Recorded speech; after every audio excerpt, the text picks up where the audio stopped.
திரு நரசிம்மா அவர்களின் பொன்னை மனக்காவல் பகுதி 8. 1957ஆம் ஆண்டு சிதம்பரம். தாத்தா, என் அப்பா அந்த மிருகா பிறந்தநாளைக்கு போனாரா? அமுதன் சுரத்தின்றி கேட்டான். போனான் அமுதா. அவன் அம்மாவுக்கும் எனக்கும் தெரியாமல் அவ்வளவு எச்சரிக்கை செஞ்சும் அவன் நண்பன் வீட்டிலிருந்து ரகசியமாக கிளம்பி அந்த யட்சினி வீட்டுக்கு போனான். அவன் அப்படி போவான்னு எனக்கு தெரியும். காரணம், அவனுடைய சக்கர ஓட்டங்கள். அவள் ஒவ்வொரு வினாடியும் அவளை நோக்கி ஓடிக்கிட்டு இருக்கான்னு எனக்கு புரிய வச்சுது. அவன் அம்மா வனஜாக்கிட்ட அவன் ஜாதகத்தை வாங்கி பார்த்தேன். அவனோட 7ஆம் வீட்டில் புதன் ராகுவோட பிடியிலே சிக்கி தன்னுடைய சக்தியெல்லாம் எழுந்து காணப்பட்டான். அப்போவே எனக்கு தெரிஞ்சு போச்சு, அந்த மிருகரஞ்சிகா கிட்ட அவன் சிக்க போகிறத தடுக்க முடியாதுன்னு. அமுதன் ஒன்றும் கூறாமல் அமைதியாக உட்கார்ந்திருந்தான். 1939ஆம் ஆண்டு சென்னை. ஞாயிற்றுக்கிழமை. இன்று மாலை அடையாறில் உள்ள மிருகா வீட்டில் அவளுடைய பிறந்தநாள் விழா. போவதா வேண்டாமா என்கின்ற குழப்பத்தை கடந்து போய்த்தான் பார்க்கலாமே என்கின்ற முடிவுக்கு வந்து அவளுக்கு என்ன பரிசளிக்கலாம் என்ற யோஜனையில் வெகுநேரம் நாகராஜன் வீட்டு மொட்டை மாடியில் அமர்ந்திருந்தான். கடைசியில் தான் நாகராஜனுக்கு பரிசாக கொடுத்திருந்த நடராஜர் சித்திரம் ஒன்றையே திருப்பி பெற்று அதையே மிருகாவுக்கு பரிசாக கொடுத்துவிட தீர்மானித்தான். நாகுவிடம் சொல்லி அவனது பேண்ட் மற்றும் ஷர்ட்டை கடன் வாங்கி தயாராகவும் வைத்து கொண்டான். டேய் நாகு, எங்கள் அம்மா ஒருவேளை உன் அக்கா நிச்சயதார்த்தத்துக்கு வந்தாலும் வரலாம். அப்படி வந்தா நான் கடைக்கு போய் இருக்கிறதா சொல்லிடு. 6 மணிக்கு பர்த்டே பார்ட்டி.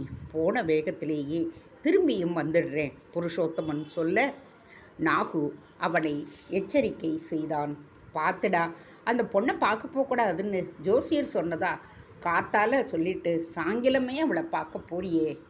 நாகு, நான் இப்போ கூட அந்த கிழமை சொல்கிறத நம்பலை.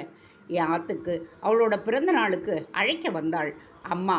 அவள் ஆபத்தானவ அப்படின்னு சொன்னதால் அந்த கண்ணோட்டத்திலேயே அவளை பார்த்தேன். ஆனால் ஒரு சராசரி பொண்ணாக அவளை நினச்சி பாரேன்.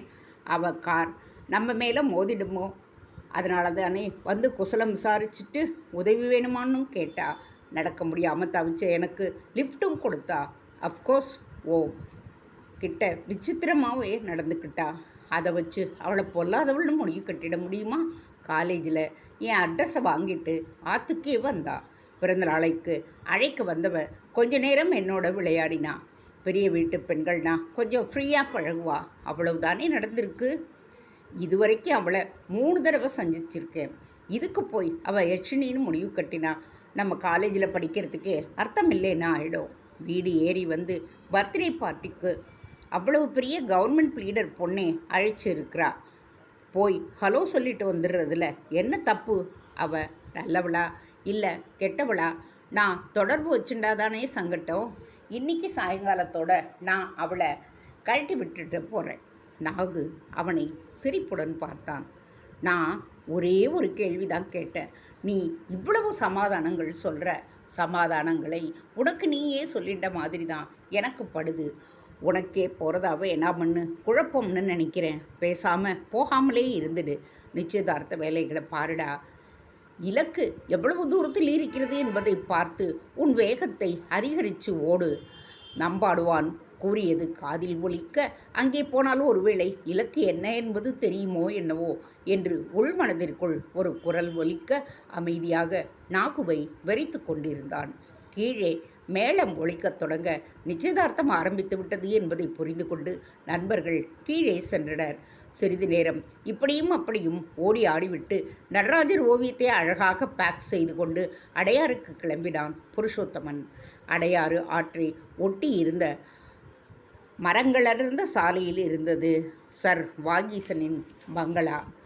இவன் பங்களாவுக்குள் நுழையவும் கன்றுக்குட்டியை போன்று 2 நாய்கள் குறைத்தபடியே இவனை நோக்கி வர புருஷோத்தமனுக்கு சப்த நாடியும் ஒடுங்கிவிட்டது. சத்தம் கேட்டு விஸ்தாரமான அந்த பால்கனிக்கு வந்தாள் மிருகா. ஹலோ புருஷ், கேட்டின் இந்த பக்கத்திலிருந்து கூவினான் புருஷோத்தமன். மிருகா, நாய் இருக்கு. மிருகா முகம் சிரித்தது. நாயின்னு சொல்லாதீங்க, அது எனக்கு பிடிக்காது. கால்தம் ஆண்டனி கிளியோபாட்ரா. சரிதான், நாயின்னு சொன்னதுக்கு இவளுக்கு கோபம் வருது. இவளையே அவன் அம்மா மிருகம் என்றாலே அதற்கு என்ன சொல்வாளோ? மனதிற்குள்ளேயே நினைத்தபடியே புருஷோத்தமன் காத்திருக்க வேலைக்காரன் ஒருவன் ஓடி வந்து நாய்களை அப்பால் அழைத்து போக தயங்கியபடியே உள்ளே நுழைந்தான் புருஷோத்தமன். மாடியிலிருந்து நிதானமாக இறங்கி வந்தாள் மிருகா. எந்தவித பரபரப்பும் இல்லாமல் காணப்பட்ட அவளை வியப்புடன் பார்த்தான் புருஷ். என்ன மிருகா, பார்ட்டி நடக்க போகிற சுவடையே காணோமே, நீங்களோ ட்ரெஸ் பண்ணிக்கவில்லை, யாரையும் காணோமே? சந்தேகத்துடன் சுற்றி பார்த்தான்.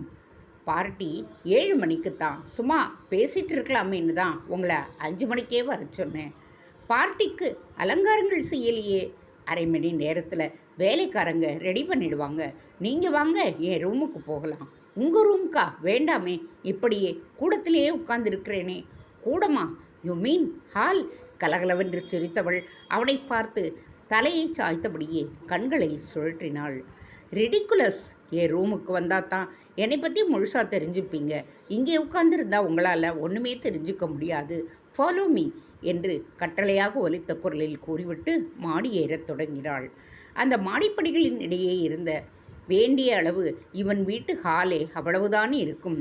அந்த மாடிப்படிகளின் அடியிலிருந்த பகுதி இவன் போர்ஷனை விட பெரிதாக இருந்தது.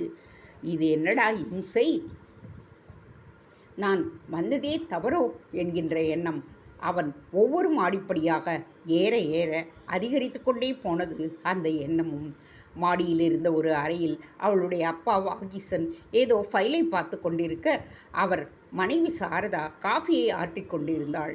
அப்போதுதான் அவர் வீட்டிற்கு வந்திருக்க வேண்டும். Daddy, meet my friend Purush, Mriga அறிமுகப்படுத்தினாள். வாகிசனும் சாரதாவும் தன்னை ஏற இறங்க பார்ப்பதைக் கண்டு கிறுகிறுத்து போனான் புருஷோத்தமன்.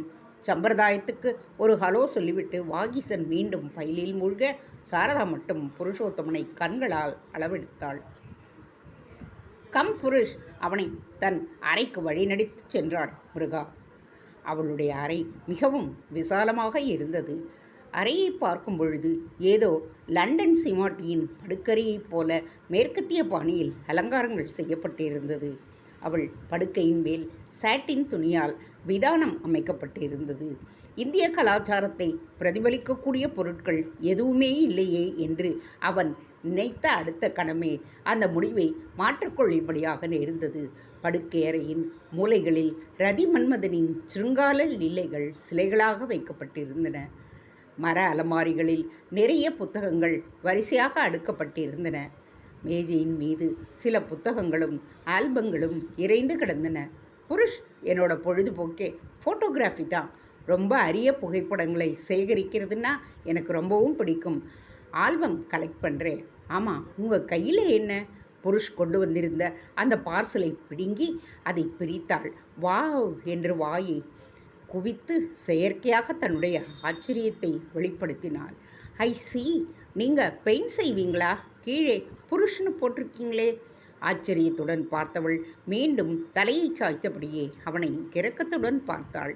இந்த ஓவியத்தை வேறு யாருக்கோ பரிசாக கொடுத்துவிட்டு எனக்கு தரணுங்கிறதுக்காக திருப்பி வாங்கிட்டு வந்திருக்கிறீங்க போல இருக்கே. அரண்டு போனான் புருஷோத்தமன். நாகுவிடம் கொடுத்திருந்ததை திருப்பி வாங்கி பரிசாக கொடுத்த சமாச்சாரம் எப்படி இவளுக்கு தெரிந்தது? விஷமத்தனமான புன்னகையுடன் ஓவியத்தை பெட்டின் மீது வைத்தாள். ஓவியத்தில் சந்தன பொட்டு வச்சிருக்கு.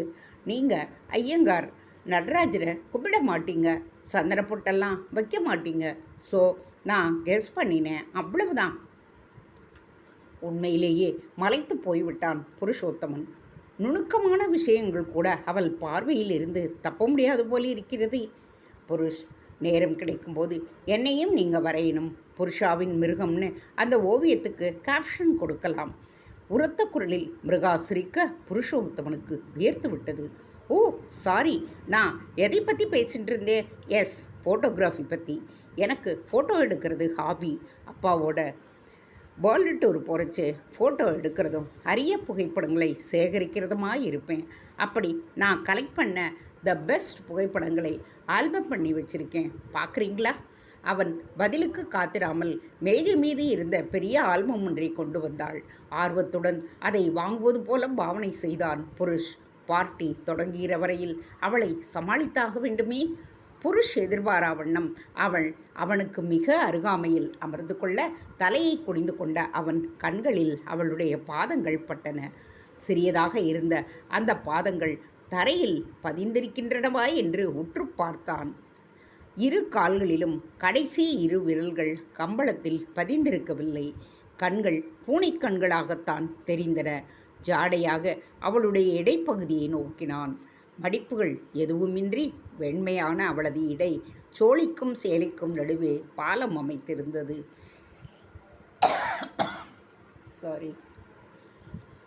பொருத்தமானதாக சொல்லப்பட்டிருக்கின்றது. அப்படியானால் இவள் உண்மையிலேயே யட்சினி மிருகரஞ்சிகாதானா? பின்னங்கழுத்தில் மயிர் கூச்சம் எடுக்க சற்று நகர்ந்து உட்கார்ந்து கொண்டான் புருஷ். திடீரென்று எழுந்து நின்றாள் மிருகா. புருஷ், நீங்கள் ஆல்பத்தை பார்த்துட்ருங்க, நான் போய் குளிச்சுட்டு ட்ரெஸ் பண்ணிட்டு வந்துடுறேன். என்னோடய ஃப்ரெண்ட்ஸ் எல்லோரும் வர ஆரம்பிச்சிடுவாங்க. சிரித்தபடியே மிருகா கீழே போக தனிமையில் விடப்பட்ட புருஷுக்கு அப்பாடி என்று இருந்தது. ஆல்பத்தை பிரித்தான்.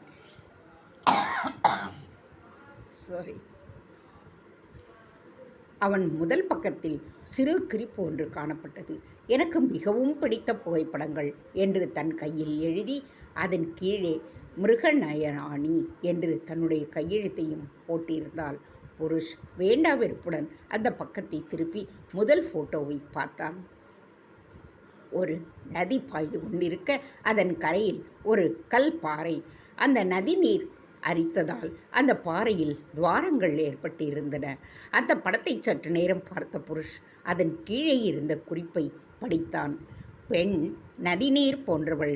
அவளது வேகம் கல்பாறை போன்ற கடினமான எந்த ஆண்மகனையும் தவிடுபொடியாக்கி கரைத்துவிடும் என்கின்ற பொருள் தரும் இந்த புகைப்படம் நான் எடுத்த சிறந்த புகைப்படங்களில் ஒன்று என்று இருந்தது.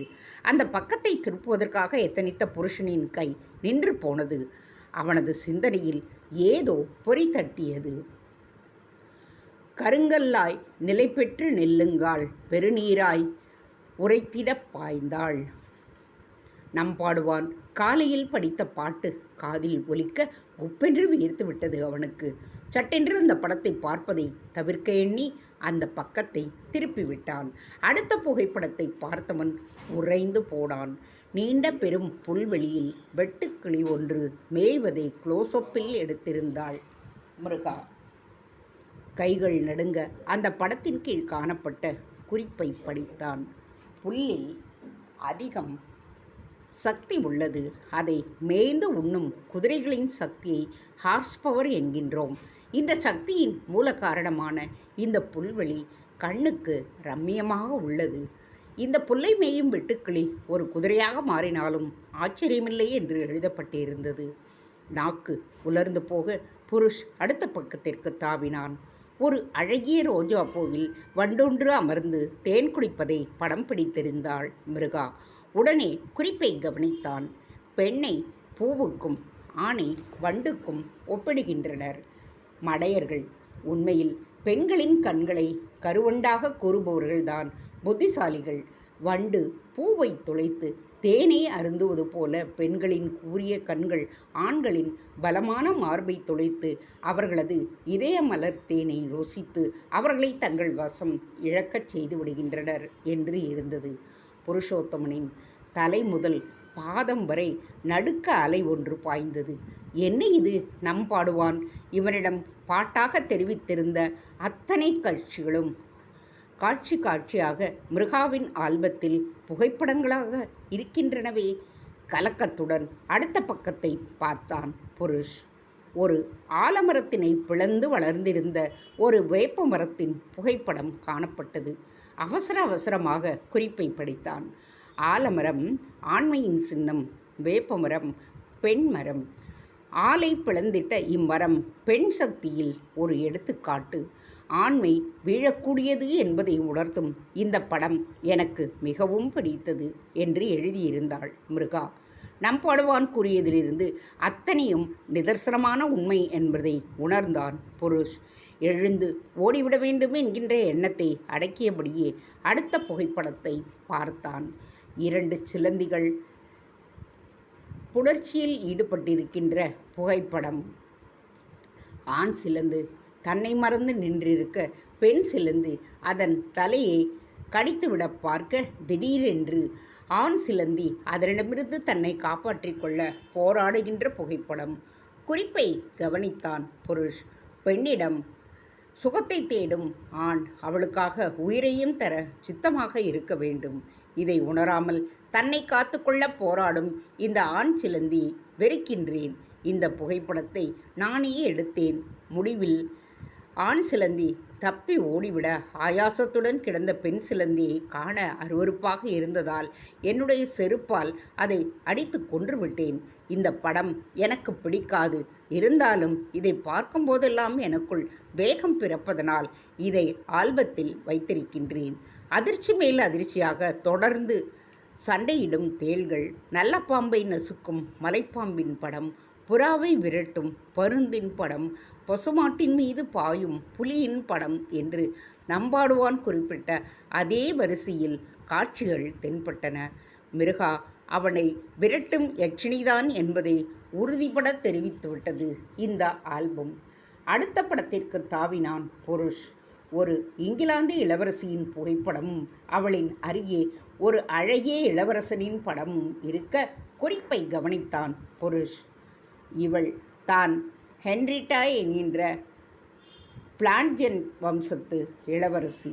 ஸ்டீஃபன் என்கின்ற பக்கத்தில் இருக்கும் தன் சிற்றப்பன் மகனையே காதலித்தாள். ஆண் வாரிசு இல்லாமல் ஹென்ரிட்டாவின் தந்தை இறந்துவிட ஸ்டீஃபன் சிம்மாசனத்தை அபகரித்து கொண்டான். அவள் போராடி ஆட்சியை பிடித்து ஸ்டீஃபனை சிறையில் தள்ளி அவனை சித்திரவதை செய்தாள். ஸ்டீஃபன் மிக அழகாக இருக்கின்றான். அவன் சித்திரவதைப்படுவதை பார்க்க வேண்டும் போல் ஆசையாக இருக்கின்றது என்று மிருகா எழுதியிருந்தாள். நம்பாடுவானின் குரல் புருஷோத்தமனின் செவிகளில் ஒலிக்க கலவரத்துடன் எழுந்து நின்றான். ஆல்பம் அவன் கையிலிருந்து நழுவி கம்பளத்தில் விழுந்தது. சோகமிலைச்சினாய் பிறவி ஏக துரோக குருதியால் வன் சிறை ஏற்றினாள். மிருகாவிடம் சிக்குவது ஆபத்து. தான் இங்கே வந்தது முட்டாள்தனம். உடனே இங்கே இருந்து ஓடிவிட வேண்டும். அறையைச் சுற்றி நோட்டம் விட்டான் புருஷ். தற்செயலாக மேஜை மீது வைத்திருந்த அந்த நீலக்கல் சேர்த்த சங்கிலி அவன் பார்வையில் பட்டது.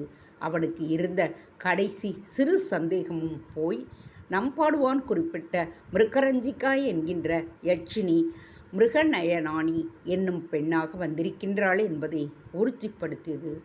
அந்த நீலக்கல் பதித்த அந்த பெண்டன் அதை நிச்சயமாக ஊர்ஜிதப்படுத்தியது.